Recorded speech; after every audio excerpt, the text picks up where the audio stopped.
Hello friends, my name is Shivendra Pandey. Today I welcome you in my channel Galaxy Candid Education. Today we are going to learn a summary of chapter 4 class 9th NCERT Science Structure of Atom. So without wasting a time, let's start our summary. So here I have an NCERT book class 9th chapter 4 Structure of Atom. So we can start this. So in the previous chapters of this NCERT book class 9th, we learned that atom are indivisible. Means हम atom को और divide नहीं कर सकते. Atom बहुत छोटा particle होता है डाल्टन थ्योरी के हिसाब से. पर इस चैप्टर में हम पढ़ेंगे कि एटम जो होता है वो तीन पार्टिकल से और बना रहता है, जिसे हम लोग कहते हैं सब एटॉमिक पार्टिकल्स. तो सब एटॉमिक पार्टिकल में क्या है? The sub atomic particles include electron, proton and neutron. So let's start more reading about the electron, proton and neutron. So first we will learn about what is the discovery of electron. So discovery of electron. So I inform you that the electron was discovered by J.J. Thomson. Electron was discovered by J.J. Thomson. He performed discharge tube experiment. So one question arise in your mind. आपके mind में एक question तो जरूर हो रहा होगा, ये discharge tube experiment क्या है? डिस्चार्ज ट्यूब एक्सपेरिमेंट वो है कि जैसे कि उसमें एक सिलेंड्रिकल ट्यूब रहेगा, एक सिलेंड्रिकल ट्यूब जिसमें एक साइड में कैथोड रहेगा, एक साइड में एनोड. कैथोड क्या है? निगेटिवली चार्ज, और एनोड क्या है? Positively charge.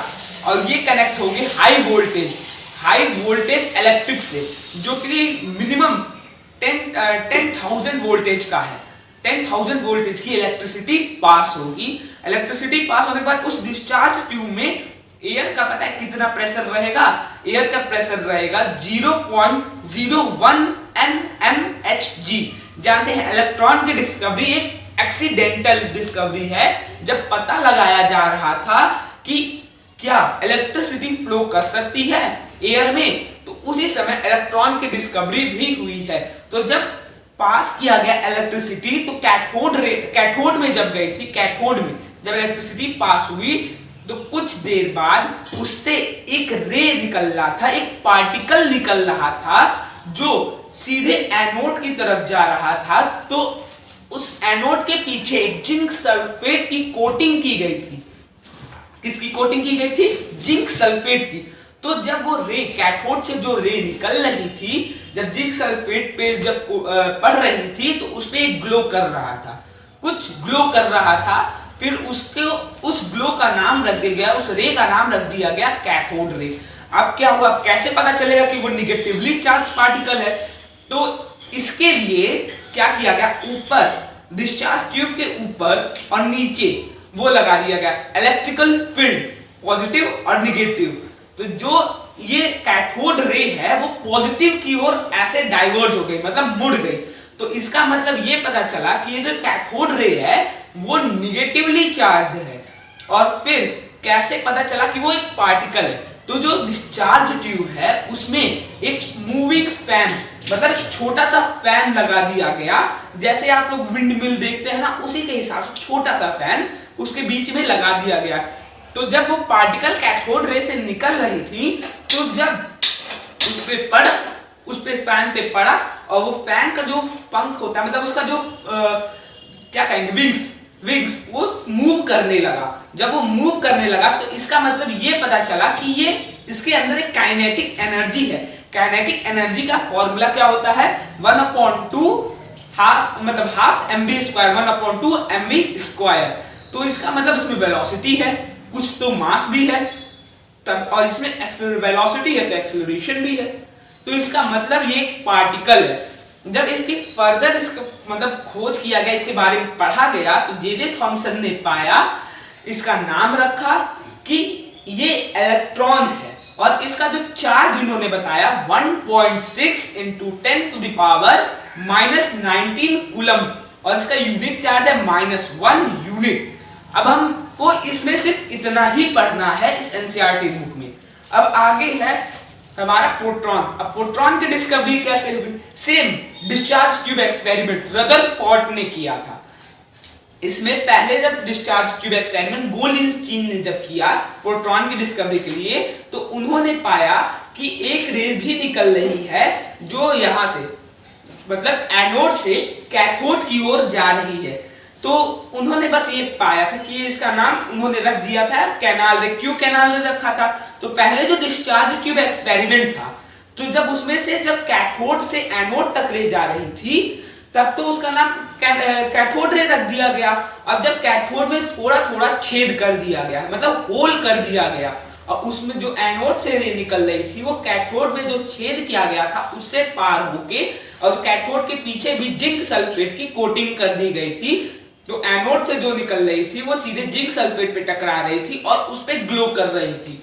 और कैनाल है मतलब होल से पास हो रही है, तो गोल्डस्टीन ने उसका नाम रख दिया था कैनाल रे। और इसके बारे में फर्दर पढ़ा किसने? रदरफोर्ड ने। रदरफोर्ड ने इस पार्टिकल के बारे में फर्दर पढ़ा। इसमें भी यही पता लगाया गया कि पॉजिटिव है कि नेगेटिव। तो ये जब हुआ, जब इलेक्ट्रिक फील्ड लगाया गया उसमें, तो ये नेगेटिव की तरफ डाइवर्ज हुआ। तो इसका मतलब ये पार्टिकल पॉजिटिव है, क्योंकि positive negative attract, positive positive ripple, negative negative ripple, negative positive attract. तो इसका मतलब जब ये नेगेटिव की ओर अट्रैक्ट हुआ, मतलब डाइवर्ज हुआ, तो इसका मतलब ये जो एनोड से जो पार्टिकल निकल रहा है वो पॉजिटिवली चार्ज है। तो इसके बारे में रदरफोर्ड ने आगे पढ़ा। पढ़ने के बाद इन्होंने बताया कि जब ये पॉजिटिवली चार्ज है, तो इन्होंने इसका नाम प्रोटॉन रख दिया। प्रोटॉन रखने के बाद उन्होंने इसका चार्ज बताया। इसका चार्ज क्या होगा? Same as electron but positive. इसका यूनिट चार्ज होगा +1 यूनिट, और इसका जो चार्ज होगा +1.6 × 10⁻⁻19 कूलम। तो ये था प्रोटॉन की डिस्कवरी इस साइंस की बुक के हिसाब से, इस एनसीईआरटी के हिसाब से। अब हम आगे बात करेंगे स्ट्रक्चर ऑफ एटम। स्ट्रक्चर, अब एटम किस स्ट्रक्चर का था? कई साइंटिस्ट आए अपने थ्योरी बताए थे, जिनमें से सबसे पहले आए थे थॉमसन। जे थॉमसन ने बताया था थॉमसन मॉडल ऑफ एटम। इनके जो वो थ्योरी है, इसका नाम भी रखा गया plum pudding model, second watermelon model. इन्होंने बताया कि जो जैसे वाटरमेलन होता है, वाटरमेलन में जो रेड रेड पार्टिकल होता है उसको इन्होंने कहा ये पॉजिटिवली चार्ज पार्टिकल, मतलब ये प्रोटॉन है। और जो इलेक्ट्रॉन होते हैं, जैसे वाटरमेलन के जो बीज होते हैं उसमें बीच बीच में धसे होते हैं, इंबेडेड होते हैं। तो उन्होंने बताया कि वो जो इंबेडेड है वही इलेक्ट्रॉन है। तो इसका मतलब इन्होंने बताया कि जो इलेक्ट्रॉन होते हैं वो इंबेडेड होते हैं पॉजिटिवली चार्ज पार्टिकल में। तो ये इनकी यही मॉडल था। इन्होंने प्लम पुडिंग मॉडल इसलिए कहा, जैसे कि जो केक होता है, क्रिसमस के दिन जो केक मिलता है उसमें जो स्ट्रॉबेरी रखी जाती है ऊपर, वो केक जो है वो पॉजिटिवली चार्ज, जो स्ट्रॉबेरी रखी गई है इंबेडेड करके, वो इलेक्ट्रॉन है, मतलब वो इंबेडेड है केक में। तो इसलिए इसका नाम प्लम पुडिंग मॉडल भी रखा गया। अब क्या बताएं क्यों इनका मॉडल फेल हुआ? थॉमसन मॉडल इसलिए फेल हुआ क्योंकि ये डिस्क्राइब नहीं कर पाए अदर साइंटिस्ट के एक्सपेरिमेंट को। जो दूसरे साइंटिस्ट एक्सपेरिमेंट किए थे उनको उनकी पूरी जानकारी इन्होंने नहीं दे पाई। अब अगले साइंटिस्ट है रदरफोर्ड। उन्होंने क्या किया? रदरफोर्ड का मॉडल हम इसको कहेंगे गोल्ड फॉयल मॉडल। इसको हम लोग ये भी कह सकते हैं गोल्ड फॉयल मॉडल और गोल्ड फॉयल एक्सपेरिमेंट। इन्होंने क्या किया?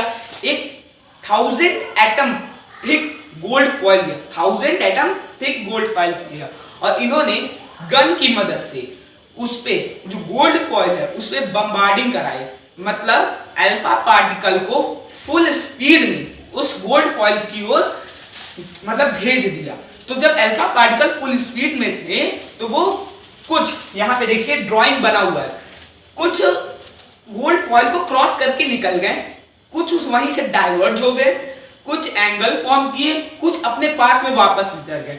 इन्होंने कहा था कि एटम के सेंटर में एक पॉजिटिवली चार्ज है, जिसकी वजह से जो पॉजिटिवली चार्ज अल्फा पार्टिकल जा रहा है तो पॉजिटिव रिपल होता है।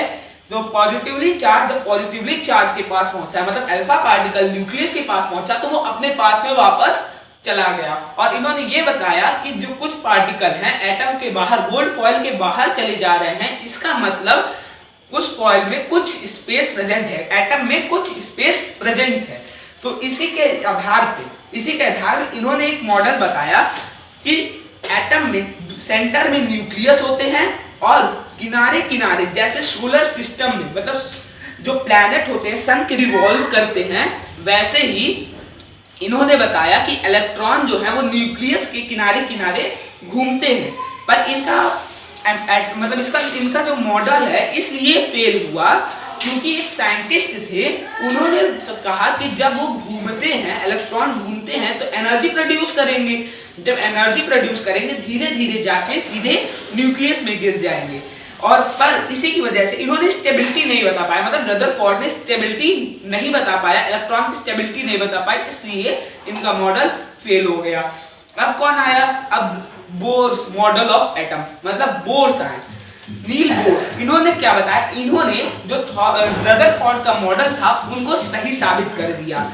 इन्होंने बताया कि जो न्यूक्लियस के अराउंड सर्कुलर पाथ पर, न्यूक्लियस के अराउंड सर्कुलर पाथ पर इलेक्ट्रॉन घूमते हैं पर वो गिरते नहीं हैं। और इन्होंने बताया कि जो इन्होंने बताया था कि इलेक्ट्रॉन घूमते हैं, पर इन्होंने आगे चल के बोला कि नहीं, इलेक्ट्रॉन अब नहीं घूमेंगे, मतलब नहीं घूमते, क्योंकि ये जो सेल होता है ऑर्बिट, एक ऑर्बिट पे रहते हैं इलेक्ट्रॉन। जैसे सोलर सिस्टम है, अर्थ अपने ऑर्बिट में घूम रहा है, मरकरी अपने ऑर्बिट में घूम रहा है, पर इन्होंने बताया कि एक ऑर्बिट है और उस पे इलेक्ट्रॉन रहते हैं। और इन्होंने ये भी बताया, इन्होंने ऑर्बिट का नाम रख दिया एनर्जी लेवल और सेल। तो इसमें बताया कि जो पहली ऑर्बिट होती है फॉर्मूला के साथ 2n², n का यहाँ पे मतलब है पहली ऑर्बिट, और पहले 4 ऑर्बिट का इन्होंने नाम रखा था KLMN। K पहला ऑर्बिट है, L दूसरा ऑर्बिट है, M दूसरा ऑर्बिट है, N चौथा ऑर्बिट है। तो इसमें जो पहला ऑर्बिट है उसमें 2n² के रूल के हिसाब से रखें तो पहले ऑर्बिट में सिर्फ 2 इलेक्ट्रॉन होते हैं, और दूसरे ऑर्बिट में सिर्फ जैसे 2n² के रूल के हिसाब से रखें तो 2 × n², मतलब दूसरा ऑर्बिट 2 का स्क्वायर इक्वल्स टू 4, 2 × 4 8 इलेक्ट्रॉन रहते हैं। तीसरे ऑर्बिट में 2 × n का स्क्वायर मतलब 3 का स्क्वायर 9, 2 × 9 इक्वल्स टू 18 इलेक्ट्रॉन रहते हैं। और चौथे ऑर्बिट में 2 × 4 का स्क्वायर मतलब 16, 2 × 16 इज इक्वल्स टू 32 इलेक्ट्रॉन रहते हैं। तो इन्होंने ये बताया। फिर आगे चलते जब न्यूट्रॉन की डिस्कवरी कैसे हुई, इन 1932 में जेम्स चैडविक आए, उन्होंने बरेलियम की एक फॉइल ली, उसमें अल्फा पार्टिकल की बम्बार्डिंग कराई, और फॉइल के आगे उन्होंने ऊपर एक पॉजिटिवली चार्ज इलेक्ट्रिक फील्ड लगाया और नीचे निगेटिवली चार्ज इलेक्ट्रिक फील्ड लगाया। तो उन्होंने देखा कि कुछ रे दोनों पे अट्रैक्ट नहीं हो रही है और वो सीधे चली जा रही हैं। बस इतना ही इस बुक में बताया गया, वो सीधे चली जा रही हैं। तो इसका मतलब ना तो वो पॉजिटिव है ना तो वो निगेटिव है, तो इसीलिए वो जीरो चार्ज हैं। तो इसीलिए जेम्स चैडविक ने उनका नाम न्यूट्रॉन रख दिया। अब क्या हुआ, how the electron is distributed in different orbit, कैसे इलेक्ट्रॉन डिफरेंट ऑर्बिट में डिस्ट्रीब्यूट हुआ। अभी मैंने आपको बताया बोर्स के मॉडल के हिसाब से 2n² से अगर करेंगे तो पहले सेल में K सेल में 2 इलेक्ट्रॉन, L सेल में 8 इलेक्ट्रॉन, M सेल में 18 इलेक्ट्रॉन, N सेल में 32 इलेक्ट्रॉन्स।